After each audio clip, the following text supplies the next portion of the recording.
Hello friends, welcome to Tesla physics by Ranjit sir. जैसा कि मैंने आप सबको प्रॉमिस किया था कि डेली में एक वीडियो ऑब्जेक्टिव का लेके आऊंगा, मोस्ट वीवीआई ऑब्जेक्टिव। और ये चलेगा कब तक? तो जब तक कि बोर्ड की बैंड न बज जाए, ठीक है ना। तो जो 2023 में जो बोर्ड्स आएगा तब तक मैं डेली आपके लिए लेके आऊंगा एक ऑब्जेक्टिव क्वेश्चन का सेट, ठीक है ना। और अगर आप इसको ऐसा करके याद करते रहे तो आप ले आएंगे 100% ऑब्जेक्टिव।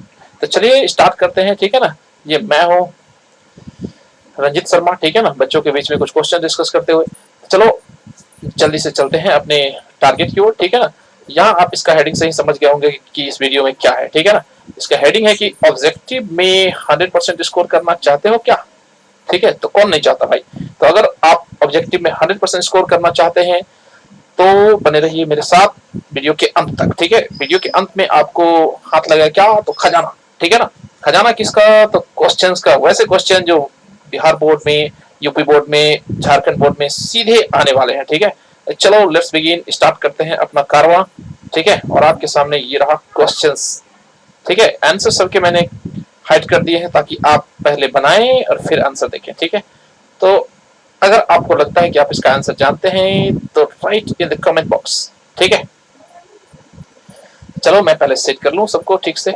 ये रहा आपका, ये चलिए आपके सामने है अब, ठीक है। तो मैंने पहले वाले सभी क्वेश्चन का आंसर आपको बता दिया है, ठीक है। और अभी यहाँ से एक क्वेश्चन करते हैं, ठीक है ना। क्वेश्चन क्या है? सबसे पहला क्वेश्चन जो आपके स्क्रीन पर दिख रहा होगा, ठीक है, वो क्वेश्चन क्या है उसको देखा जाए। ये क्वेश्चन कह रहा है कि समान दशा में दो प्रोटॉन, ठीक है ना, दो क्या है, प्रोटॉन्स तथा दो इलेक्ट्रॉन के बीच लगने वाले विद्युत बल का अनुपात क्या होगा, ठीक है। तो दो प्रोटॉन और दो इलेक्ट्रॉन के बीच लगने वाला विद्युत बल का अनुपात, ठीक है। तो इस क्वेश्चन को तो बनाना पड़ेगा भाई साहब। चलो एक काम करते हैं, बना ही डालते हैं यहीं पर, ठीक है ना। मैंने आपको एक चीज तो क्लियर करके रखा हुआ है कि हम लोग क्वेश्चन को रट्टा नहीं लगाएंगे, ठीक है। We will not just cram, हम लोग यहाँ पर सॉल्व करेंगे और आंसर निकालेंगे एक अच्छे स्टूडेंट की तरह, ठीक है ना। कि ए और बी और सी और डी में से कोई एक रट लेंगे, ऐसा नहीं करने जा रहे हैं। तो चलो इसको बनाते हैं, ठीक है। तो चलो बनाने के लिए क्या करते हैं, यहाँ पर क्या है, पहला केस देखते हैं, ठीक है ना। पहला केस में क्या है कि पहला केस में आपके सामने मैं यहाँ पर रख रहा हूँ, ठीक है ना। दो क्या है, प्रोटॉन। पहला केस में आप देख सकते हैं कि ये दो प्रोटॉन के बीच है, समान दशा का मतलब दोनों के बीच की दूरी सेम है, दोनों सेम मीडियम में रखे हुए, ठीक है। तो यहाँ एक प्रोटॉन ले लेते हैं और फिर एक प्रोटॉन यहाँ ले लेते हैं, ठीक है। ये दो प्रोटॉन हो और दोनों के बीच की दूरी है ना आर ले लेते हैं। कितना ले लेते हैं? आर, ठीक है। तो यहाँ पर जो फोर्स लग जाएगा एफ, वो कितना लग जाएगा? ये लग जाएगा के, ठीक है। और एक प्रोटॉन का चार्ज कितना होता है? तो प्लस में ई, आप सबको पता है। तो के इंटू ई स्क्वायर, के इंटू ई स्क्वायर, और डिस्टेंस आर लिया है मैंने तो ये क्या दे दूंगा, आर स्क्वायर, ठीक है ना। ये रहा दो प्रोटॉन के बीच में, इसको F1 बोल देता हूँ। क्या बोल देता हूँ? F1, ठीक है। अब बात कर रखा है कि दो इलेक्ट्रॉन के बीच जो फोर्स लगेगा उसको निकालना है, ठीक है। दो इलेक्ट्रॉन के बीच में क्या फोर्स लगेगा, ठीक है ना। आप सबको पता है कि जो इलेक्ट्रिक फोर्स है उसकी फार्मूला क्या होती है, F इज इक्वल टू के Q1 Q2 by R square, ठीक है। तो आप सबको पता है कि इलेक्ट्रॉन प्रोटॉन पे चार्जेस क्या आते हैं, सेम आते हैं। इलेक्ट्रॉन और प्रोटॉन दोनों पे चार्जेस क्या आते हैं, सेम आते हैं, ठीक है। तो उस हिसाब से अगर मैं प्रोटॉन्स छोड़ के अब इलेक्ट्रॉन्स के बीच में यही फोर्स निकालू, यहाँ एक इलेक्ट्रॉन है और इससे आर डिस्टेंस पर दूसरा एक क्या है, इलेक्ट्रॉन है। तो इसका भी फोर्स जो है वो क्या आएगा, F2 बोल देता हूं मैं इसको, ठीक है। और ये भी आएगा K, ठीक है, और ई स्क्वायर बाई आर स्क्वायर, ठीक है। और आप जब अगर रेशियो निकालेंगे F1 और F2 का, तो देखिए आप यहाँ पर आंसर देख सकते हैं, ठीक है ना, कि जितना आंसर आया है प्रोटॉन के बीच के जो फोर्सेस है उतना ही जस्ट आंसर आया किसका, इलेक्ट्रॉन का, ठीक है। तो आप अगर रेशियो निकालेंगे तो ये डिवाइडेड बाई ये क्या आ जाएगा, 1 आ जाएगा कट कुट के, ठीक है ना। तो कैंसिल होकर कितना आ जाएगा, 1 आ जाएगा। तो मैं इसको अगर यहाँ से लिखूं तो क्या होगा, देखिए आप लिखेंगे के into E square by R square, और इसके बट्टा में आपको लिखना होगा के E square by R square, है ना। ये आप देखेंगे तो क्या हो जाएगा, just cancel, they will cancel each other. ये पूरा इसको कट कर देगा तो इसका आंसर क्या होगा, एक होगा, है ना। और एक आंसर कहाँ रखा हुआ है, देखिए यहाँ, यहाँ 10 टू द पावर 0 का क्या मतलब होता है, एक ना।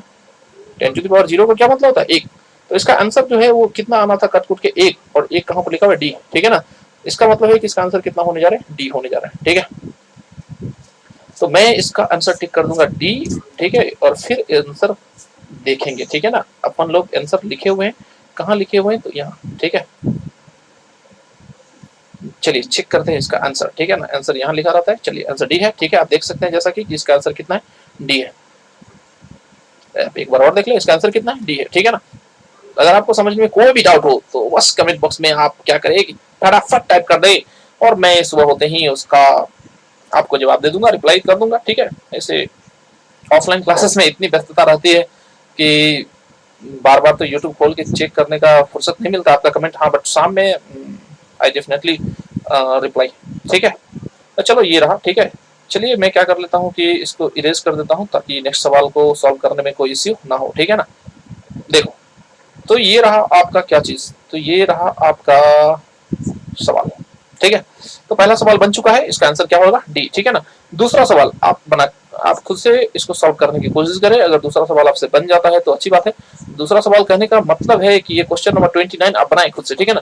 क्या क्वेश्चन नंबर 29 बोल रहा है कि 1 कूलम वह आवेश है जो शून्य में 1 मीटर की दूरी पर स्थित समान आवेश पर बल लगता है या लगाता है, ठीक है ना।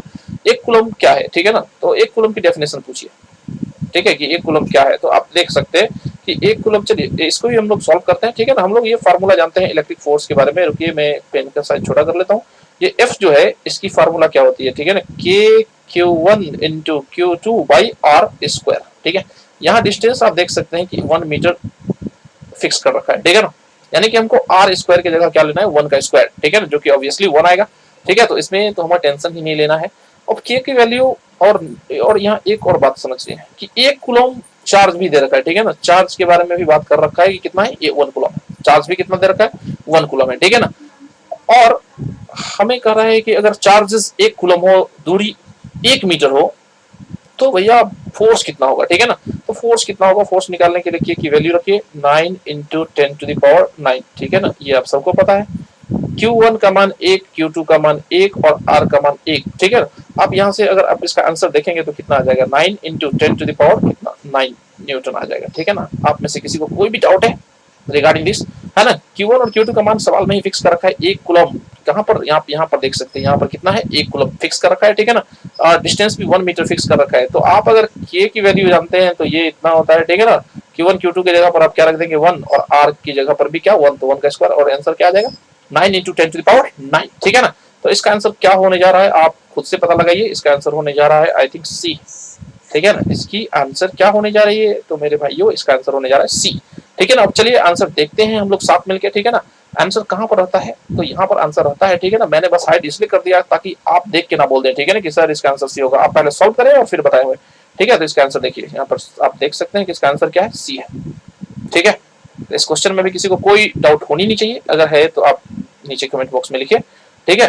30 नंबर क्वेश्चन पे बढ़ते हैं, ठीक है ना। 30 नंबर क्वेश्चन क्या कहता है, ठीक है ना। यहाँ है 30 नंबर क्वेश्चन कि निम्नलिखित में से किस आवेश का अस्तित्व संभव नहीं है, ठीक है ना। आप बात कर रहे हैं कि आवेश का अस्तित्व संभव है नहीं, तो ऐसे आवेशों को चेक करने के लिए, है ना, हमें हम लोगों ने पढ़ रखा है चार्ज का क्वांटाइजेशन, ठीक है ना। What is mean by quantization of charge, ठीक है। तो चार्ज का क्वांटाइजेशन करता है, ठीक है ना, कि Q जो होता है किसी भी वस्तु पर वो होता है N इंटू E की फॉर्म में, ठीक है ना। यानी कि आप अगर यहाँ N क्या रहता है, N कोई भी संख्या रहती है, ठीक है ना। जैसे N का मान क्या होगा, 1 हो सकता है, 2 हो सकता है, 3 हो सकता है, 4 हो सकता है, तो इसी तरह से, ठीक है ना, कोई होल नंबर होगा, पूर्ण संख्या, ठीक है ना।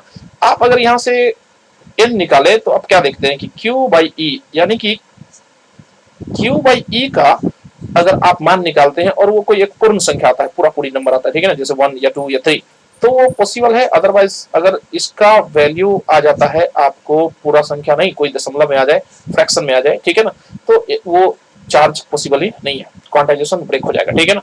तो आप इसको चेक करने के लिए आप क्या कर सकते हैं, यहाँ पर आप चेक करके देखिए, ठीक है ना।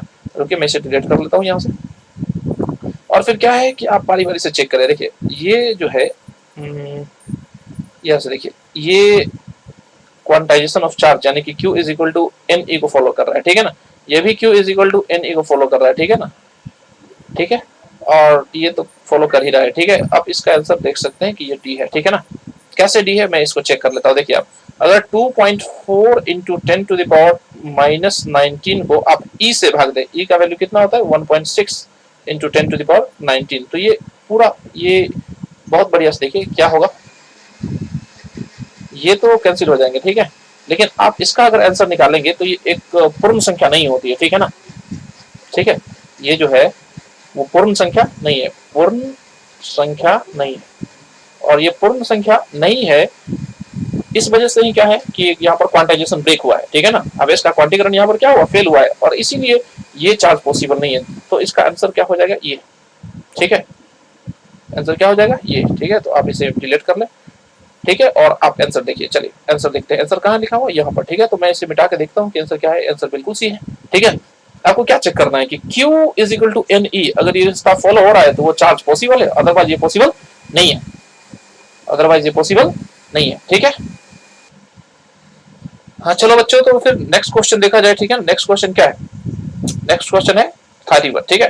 तो 31 क्वेश्चन क्या कर रहा है कि किसी घिरे हुए बंद पृष्ठ पर विद्युतीय फ्लक्स है ना, भीतर आवेश का क्या होता है, तो 1/ε0 गुना होता है, ठीक है ना। आपको गॉस के प्रमेय में पढ़ा है, ठीक है ना, कि किसी बंद पृष्ठ का विद्युतीय फ्लक्स जो होगा उसके भीतर घिरे हुए आवेश का क्या होता है, 1/ε0 गुना होता है, ठीक है ना। तो आप सभी को ये क्वेश्चन तो मैंने कितनी बार बताऊं कि कितनी बार पढ़ा रखा है, ठीक है ना। ये गॉस का प्रमेय है, ठीक है ना। तो आपको गॉस का प्रमेय याद ही होना चाहिए, ठीक है ना, कि टोटल फ्लक्स है ना किसी भी बंद सतह का कितना होता है, तो 1/ε0 गुना होता है, ठीक है ना, किसका, तो चार्ज का, ठीक है। तो ये क्या होगा, इसका आंसर हो जाएगा ये 1/ε0 गुना, ठीक है ना।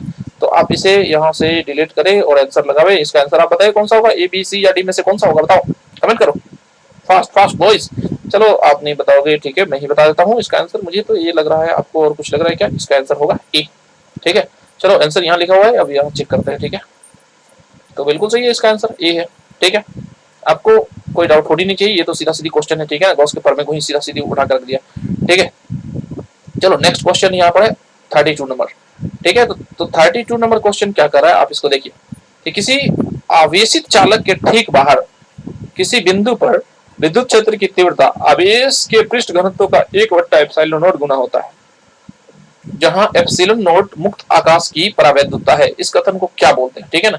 किसी आवेशित चालक के ठीक बाहर किसी बिंदु पर विद्युत क्षेत्र की तीव्रता आवेश के पृष्ठ घनत्व की, आवेश का पृष्ठ घनत्व का मतलब आप समझते हैं, आवेश का पृष्ठ घनत्व मतलब सिग्मा होता है, ठीक है ना। ये क्या है, आवेश का पृष्ठ घनत्व, ठीक है। एक सेकंड रुको, ये आवेश का जो पृष्ठ घनत्व है इसको हम लोग सिग्मा बोलते हैं, क्या बोलते हैं, सिग्मा, ठीक है। तो सिग्मा बाई ε0 होता है क्या चीज, इलेक्ट्रिक फील्ड की इंटेंसिटी, ठीक है ना। तो इलेक्ट्रिक फील्ड की इंटेंसिटी सिग्मा बाई ε0 होती है, ठीक है ना। ये भी किसका है, तो ये कूलॉम का नियम है, गॉस का प्रमेय है, कूलॉम का नियम तो नहीं है ना, कूलॉम का प्रमेय नहीं है, ये गॉस का ही प्रमेय होगा, ठीक है। चलो भाई इसका आंसर क्या होगा, गॉस का प्रमेय, ठीक है। क्योंकि चलो ये गॉस का प्रमेय हो गया, ठीक है। अब आंसर चेक किया जाए, ठीक है ना, कि आंसर इसका क्या कर रहा है, ठीक है। यहाँ पर आंसर लिखा होता है, चलो भाई साहब आंसर को अनकवर किया जाए, आंसर बी दे रखा है, ठीक है ना। चलो बाबू ये क्वेश्चन थोड़ा कंट्रोवर्शियल हो सकता है, ठीक है ना, क्योंकि आपने पढ़ा होगा E is equal to what, sigma by ε0, ठीक है। और ये गॉस के प्रमेय से भी प्राप्त हो जाता है, ठीक है ना, और ये कूलॉम के नियम से भी प्राप्त हो जाता है, ठीक है।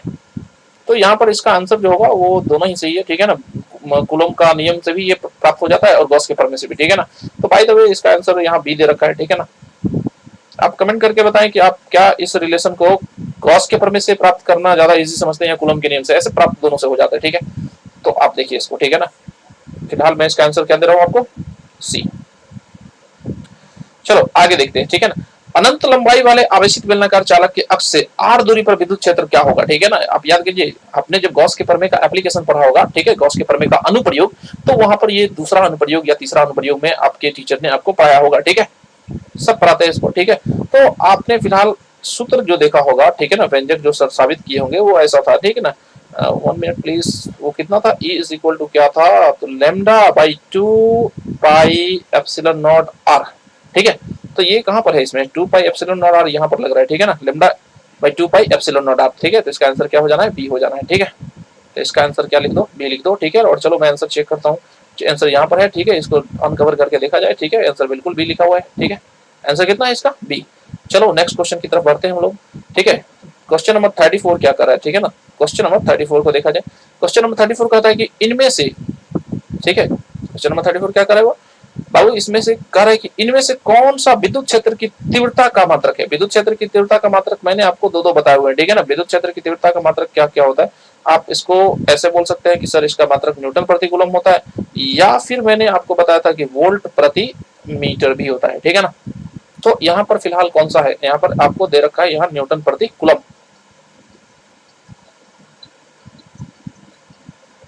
यहाँ पर क्या दे रखा है, न्यूटन प्रति कूलम। तो आप समझ जाए कि इसका आंसर क्या होगा, ठीक है ना। इसका आंसर होने जा रहा है डी, ठीक है, D will be the answer, ठीक है। चलो आंसर यहाँ पर है, तो मैं इसको अनकवर करके देखूं कि क्या दे रखा है भाई। चलो डी ही दे रखा है, ठीक है ना। कहीं से कोई दिक्कत तो नहीं हो रहा है किसी को, कहीं से कोई दिक्कत तो नहीं हो रहा है। चलो तो इसका आंसर क्या हो जाएगा, सी, न्यूटन पर कूलम, ठीक है ना। आप और भी ऑप्शन है, ये कूलम किसका चार्ज किसका यूनिट है बताइए, तो ये आवेश का है, न्यूटन बल का है, ठीक है ना, वोल्ट क्या है, विभव का है, ठीक है ना, विद्युत विभव का। तो इसका आंसर जो प्रॉपर होगा ये होगा, ठीक है ना। किसी अचालक पदार्थ के गोले को आवेश देने पर वो किधर वितरित होता है, ठीक है ना। आप यहाँ एक लाइन क्लियर रखे, ठीक है ना, कि अचालक पदार्थ है। अगर चालक रहता तो इसका आंसर होता कि सतह पर, बाहरी सतह पर।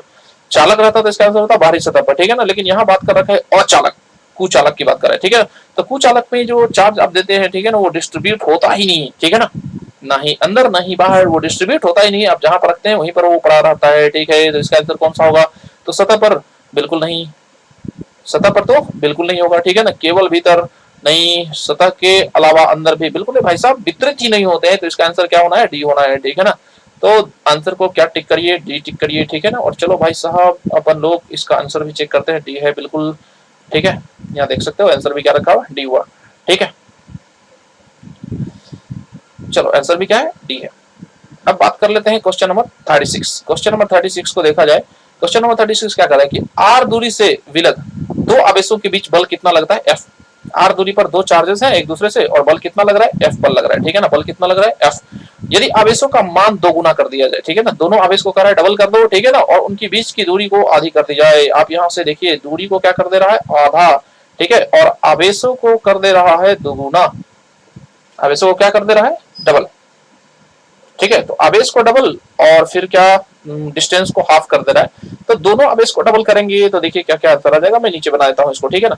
आप देखिए, चलो हम नया एफ निकालते हैं, ठीक है ना। ये इसको एफ डैश बोलते हैं, ठीक है ना। और एफ डैश क्या होने वाला है, ठीक है। तो एफ डैश जो होगा वो देखिए, आप के तो के ही रखेंगे। अब क्यू की जगह क्या रख रहे हैं, 2q1, ठीक है, और q2 की जगह क्या रख रहे हैं, 2q2, ठीक है। देखिए दोनों ही चार्ज को मैंने क्या कर दिया, डबल, और डिस्टेंस को हाफ कर दिया, यानी कि जहां r रखते थे वहां r/2 रखे, ठीक है। तो ये सब मिला के कितना आ जाएगा, ये आ जाएगा 2 दूना 4, अच्छा इसका स्क्वायर भी तो होगा, ठीक है। तो इसका स्क्वायर होगा। अब क्या क्या होने जा रहा है कि ये जो होने जा रहा है वो जाना के, ठीक है ना, इनटू में 4q1 q2 और डिवाइडेड बाई r²/4, ठीक है। ये नेक्स्ट टाइम अगर आप इसको कैलकुलेट करेंगे तो कितना होने जा रहा है, ये होने जा रहा है 16k q1 q2 by r², ठीक है। और आप यहाँ से चेक करें, ठीक है, कि ये क्या था, ये तो आपका पुराना वाला फोर्स था ना। तो पुराने वाले फोर्स में आप देख रहे हैं कि 16 टाइम हो गया, ठीक है ना, 16 गुना हो गया। तो अगर आप आवेश को डबल कर दे, ठीक है ना, और दूरी को आधी कर दे, तो आपका बल जो होगा वो 16 गुना हो जाएगा। कितना गुना हो जाएगा, 16f, ठीक है ना। अगर पहले f था तब कितना होगा, 16f।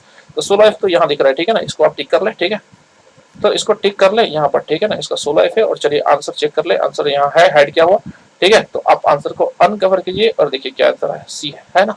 सही है, आपका आंसर भी सी है, यहाँ भी सी दे रखा है, ठीक है। कोई दिक्कत किसी को, कोई दिक्कत किसी को। 37 नंबर सवाल की ओर चलते हैं, ठीक है ना। सवाल नंबर 37 पर चलते हैं। और सवाल नंबर 37 क्या कहता है, इसको चेक किया जाए, इसको चेक किया जाए, इसको चेक किया जाए, ठीक है ना। चलो सवाल नंबर 37 क्या कह रहा है कि आर दूरी से विलग दो इलेक्ट्रॉन के बीच लगने वाला बल समानुपाती होता है, ठीक है ना। किसके बीच बात कर रहा है, दो इलेक्ट्रॉन की, ठीक है ना। दो इलेक्ट्रॉन के बीच बात कर रहा है और दूरी कितनी दे रखी है, आर, ठीक है। तो उनके बीच का बल किसके समानुपाती होगा, ठीक है ना। तो दूरी से रखा है। तो आप सब जानते हैं कि जो इलेक्ट्रिक फोर्स होता है, ठीक है ना, वो इनवर्सली प्रोपोर्शनल होता है डिस्टेंस के स्क्वायर के, ठीक है ना। आप इसको ऐसे भी लिख सकते हैं कि एफ जो होगा वो प्रोपोर्शनल होगा आर इनवर्स 2 के, ठीक है। तो आर इनवर्स 2 कहां पर दे रखा है भाई साहब, आप यहां से देख सकते हैं, ठीक है, यहां से, ठीक है। तो इसका आंसर क्या हो जाना है, डी हो जाना है, ठीक है। चलो आंसर चेक कर लिया जाए, इसका क्या है, डी है, बिल्कुल सही है इसका आंसर, बोलो। चलो क्वेश्चन नंबर 38 देखा जाए। क्वेश्चन नंबर 38 क्या कहता है, ठीक है। ये क्वेश्चन नंबर 38 कह रहा है कि एक सरल रेखा पर बराबर दूरी पर स्थित तीन बिंदु आवेश क्रमशः 3q प्लस q और कैपिटल Q आवेश रखे जाते हैं। यदि प्लस Q पर कुल परिणामी बल शून्य हो तो क्यू का मान क्या होगा, ठीक है भाऊ। इसका आंसर जो है ना आपको सॉल्व करना होगा, ठीक है। इसका आंसर ऐसे फिलहाल 3A है, ठीक है। मैं आपको एक काम करता हूँ कि इसके लिए एक सेपरेट वीडियो बना के पोस्ट कर देता हूँ, ठीक है ना, यूट्यूब पर, ठीक है, ताकि यहाँ टाइम कंज्यूम ना हो ज्यादा, वीडियो बहुत लंबा हो जाएगा, ठीक है।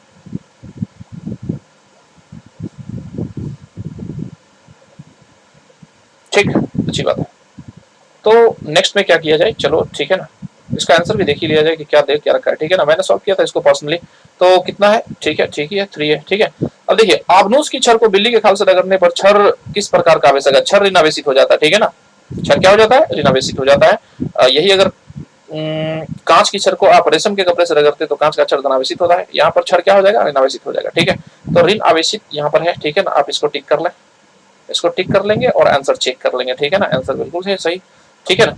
नेक्स्ट क्वेश्चन क्या है, नेक्स्ट क्वेश्चन देखा जाए कि नेक्स्ट क्वेश्चन है कि दो इलेक्ट्रॉनों के बीच लगने वाला बल का परिमाण उनके बीच की दूरी r के साथ कैसे निर्भर करता है। अभी अभी तो ये क्वेश्चन करा था, ठीक है ना, जस्ट अभी अभी तो क्वेश्चन करा था कि f जो होता है, ठीक है ना, वो इनवर्सली प्रोपोर्शनल होता है किसके, r स्क्वायर के, ठीक है। अगर आप इसको ठीक से लिखे या करके, ठीक है ना, या करके लिखे तो f जो हो जाएगा वो समानुपाती हो जाएगा किसके, r इनवर्स 2 के, ठीक है। और आपका आंसर क्या हो जाना है, ये वाला, तो ये वाला हो जाएगा का मतलब डी आंसर हो जाएगा, ठीक है। और जरूर आंसर भी चेक कर ही लिया जाए, ठीक है, देखो डी है आंसर, ठीक है। तो थैंक यू बच्चों कि आपने बड़े पेशेंस के साथ ये पूरा लेक्चर देखा, ठीक है ना। आप यकीन करिए अगर आप डेली करके इतने प्रश्न बनाते हैं तो लगभग 2000 से 2500 क्वेश्चन आप एग्जाम आते आते बना चुके होंगे। और आपसे क्वेश्चन कितना ही पूछेगा, ठीक है। तो आपको अगर 2000 से 2500 ऑब्जेक्टिव क्वेश्चन समझ समझ के आपने सॉल्व कर रखा है तो एक भी ऑब्जेक्टिव छूटने का चांस बचता ही क्या है, तो कुछ भी नहीं, ठीक है ना। आपका सारे का सारा ऑब्जेक्टिव सही होंगे, ठीक है। और अगर आपको ये वीडियो अच्छा लगा हो तो आप इसे लाइक कर दें, सब्सक्राइब कर दें और शेयर जरूर कर दें, ठीक है, ताकि सभी बच्चों को ये वीडियो मिल पाए, ठीक है। मैं आपके लिए एक एक वीडियो बनाते रहूंगा, कब तक, तो जब तक कि 2023 का एग्जाम कंप्लीट ना हो जाए। थैंक यू, पढ़ते रहिए मन लगा के। जय हिंद।